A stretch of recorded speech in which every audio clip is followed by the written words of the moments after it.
Alright, YouTube. I'm back. I've got all the parts cleaned up like you've seen in the previous video. This is like going to be part 5, part 6, I don't know yet. Now what I do is I've blown this off with compressed air after I've rinsed it and everything with water. It's got a little inset groove in here. And at the bottom, the first one we ground for the lower transformers that I dot right here, it's got a notch there. And this has a little bitty stud thing sticking out of it. That goes towards the bottom. And then they just push in that little groove there. It should. I may have the wrong. I think they should work for either one. This one seemed like it wanted to flop out a little bit, so I'm going to try it on this other side. Let's see if it fits any better. When I done the 440, they went back in there pretty tight, like no, them things wouldn't come out. I think that seemed to make a difference right there, because that really helped. And of course these can only go one way. When I first done it, I was a little worried that I might not get it back right.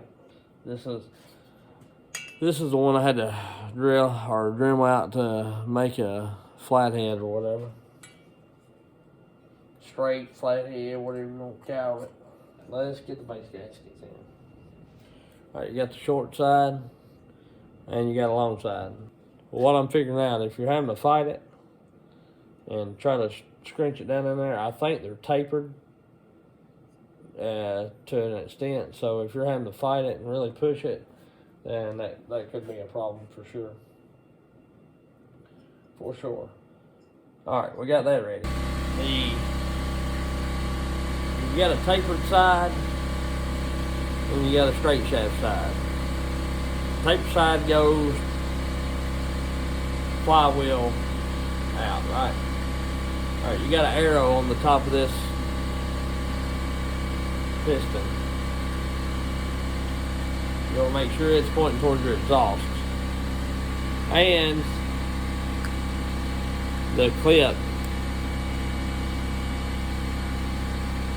on the piston, it's got a little groove. Now it'll turn on this one, it will, but this clip has got a gap in it.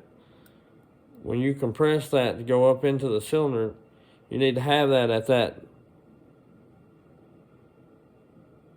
hole, cause that way it goes together right. That gap's made for that little inset there.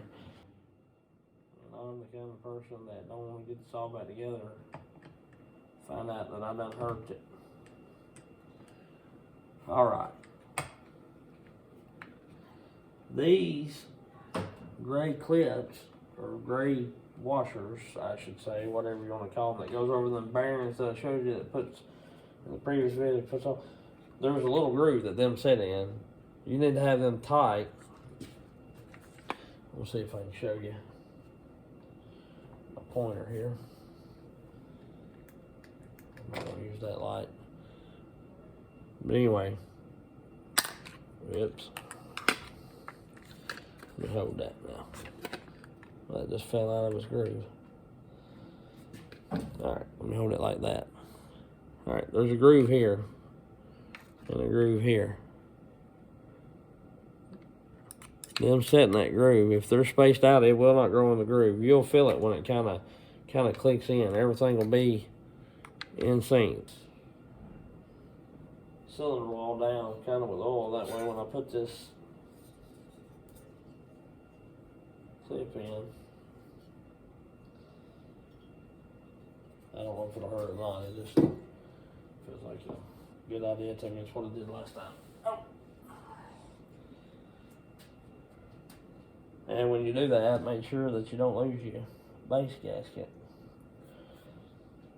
That's the trouble. Somewhat of the trouble, not a great big deal, but and I'm gonna put that hose down there like that to get that booger out of my way. A lot of people use ring compressors. Now I didn't the last time. You may have to get started and then try to put your base gasket on, flip it over and all that, and push it down. We'll see how it goes. I don't know. I used my finger last time, just started one side of it and then worked in the other side.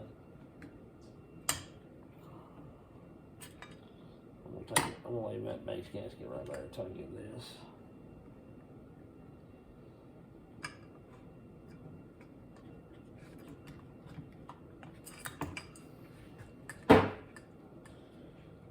Maybe even do it, pull that up out of the saw just a little bit and then push it back down. Alright, now I got it. Now, make sure you're still right there, right? Right. And I've got that base gasket. I want to make sure my other one has stayed in. That one's in, okay. I'll flip this over just like ever so slightly. But I don't want it to, so again, I've got this flipped like this, so the base gaskets don't fall out. Get all crazy. I got that cylinder in there. Well, I probably can do it just like this, watch. Take this plumb out of there. My base gaskets and my other saw stayed in fairly easy. That's right. Alright, I have that all off film. But anyway, I wiggle that, I've got that upside down. I want to check, make sure that everything's right. Base gasket still in, base gasket still in. If you have a hard time, like I had a little bit of trouble getting that seat, it was wanting to hit that gray seal or whatever, washer, just give it a little wiggle and it'll go on down there. Now that you got it upside down, get your 4-cylinder bolts and get them started. Drop them down in there. And I snug them down like a tire too, in a way. Kind of work them back and forth. I don't tighten one all the way into it. That way it kind of gets even. I don't know. All right. Now them's all tight. All right. All tight. All right. Now then, I just gonna give that a little bit of work. I work with my hand and check it out. Or whatever the needle's in it or some crap like that. This has got 2 little studs on it, on the sides. And of course, you know, this wider part goes to the wider 2 transfers up top and whatnot. It's pretty self-explanatory. Just about everything on these 2 saws, the 440 and the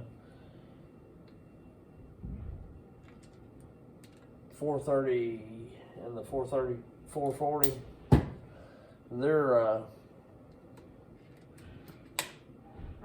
they're pretty well self-explanatory. Alright, now you get this little buffer piece here. I don't know what it's called. It's tricky if you're like me. I know now.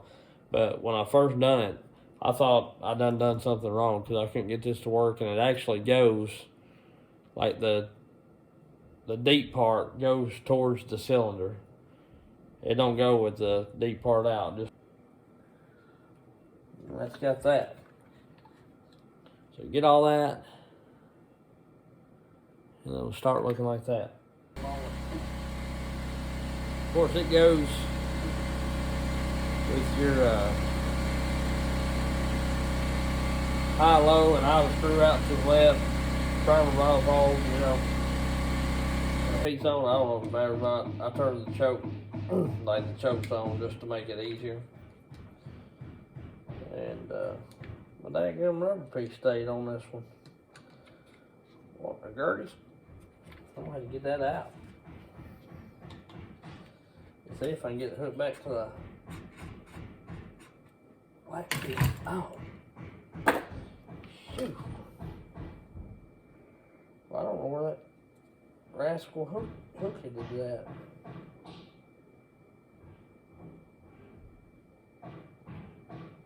Yeah, dude. If you have that problem, or you can slide it out. You don't have to do what I did. Just slide that in there. It goes right there. All right. Now turn it to the right and get your throttle linkage hooked up. If you can. If you can't, you're in trouble with your soul, huh? Right. All right, now we got all that. Make sure you're still dead to rights right there.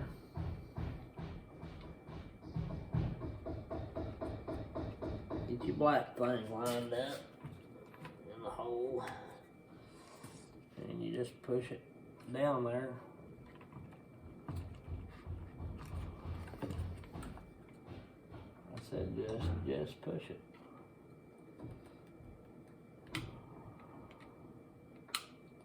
I'm gonna pull it.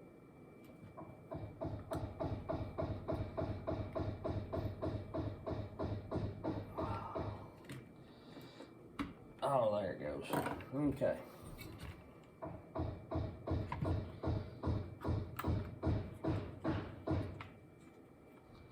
Now it'll clip in just like so. Now you get your 3 bolts. And you may have to twist things to get it back in perspective for you. But sure. And I hope y'all see most everything I do. I mean, it's mighty near impossible to get you everywhere. Or right in here with me.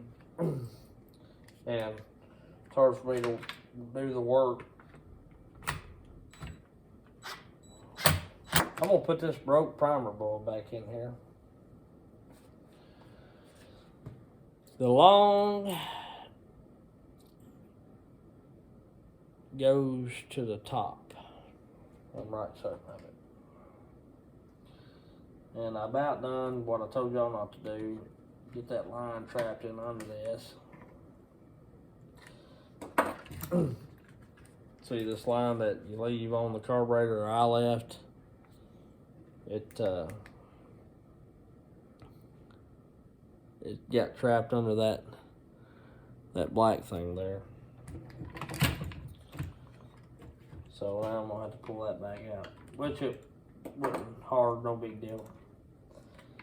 Alright, so you got snaps on this, and it'll either snap in with the long one at the top or the long one or the short one at the top, and vice versa. The long one goes at the top. Now you got this line here. This black piece right here that we put on has a little hook. This line's got 2 little grooves. That's where that goes. That keeps you from. I've got to do that to my 440. I didn't realize it was like that. I'll blow this air cover off. I'm gonna put the air cover on. Air filter on, got it on, whatever. Just to keep crap from getting down in it. I may take it off later.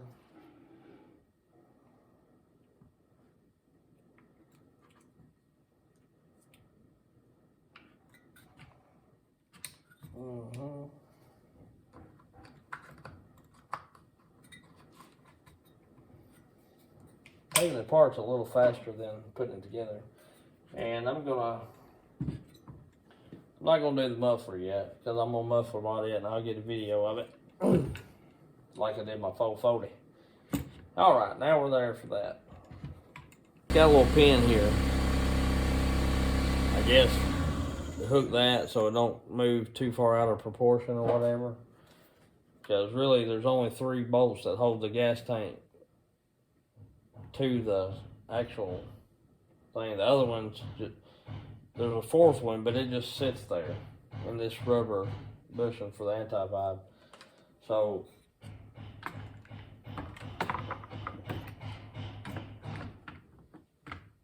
when you're doing this, you want to make sure you get this thing hooked in there, because I tried to hook that line up and everything.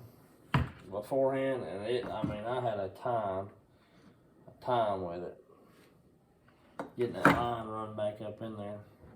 Which I got that one back in the, oh, I've got to put this line back in the tank as well. That's what I had the time with. It'd be easier on you to get this line, the return line for the primer bulb. It'll be easier on you if you pull it out of its little groove where you've got slack, and you can put it back in later. That way you have room to hook it up. But if not, it's chore. And of course, if your oil tank ain't line. Alright, we're gonna get this rascal pop locked and dropped if I can. Yeah, she dropped alright. She didn't pop and lock though, did she?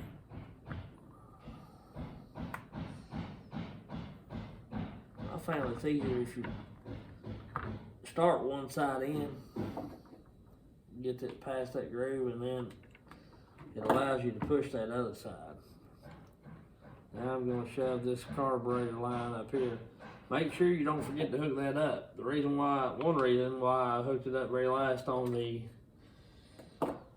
440 is because I forgot it. And I went to start this thing, or try to start it, and there was fuel spitting out everywhere. And when I say there was fuel everywhere, I mean to tell you, there was some daggone fuel everywhere on here. Oh, it ought to go. It will go.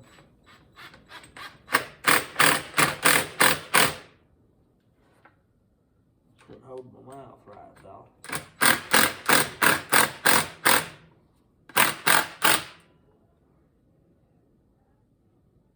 Alright, let's get that tight.